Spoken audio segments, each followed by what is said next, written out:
అల్లూరి జిల్లా సమాచారానికి స్వాగతం.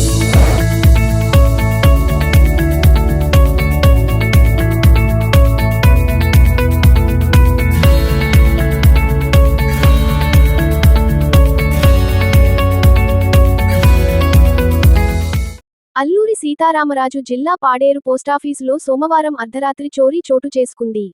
గుర్తు తెలియని దుండగులు పోస్టాఫీసులోని క్యాష్ డెస్క్ను పగలకొట్టి భారీగా నగదును అపహరించినట్లు సమాచారం. మంగళవారం ఉదయం చోరీని గుర్తించిన పోస్టల్ సిబ్బంది వెంటనే పోలీసులకు సమాచారం అందించారు. ఘటనా స్థలానికి చేరుకున్న పోలీసులు పోస్టాఫీసును పరిశీలించి ఆధారాలను సేకరించారు. క్లూస్ టీంను రంగంలోకి దించి వేలిముద్రలు, ఇతర ఆధారాలను సేకరిస్తున్నారు.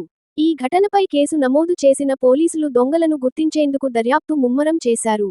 సమీప ప్రాంతాల్లోని సీసీటీవీ ఫుటేజీలను పరిశీలిస్తూ నిందితుల కోసం గాలింపు చర్యలు చేపట్టారు.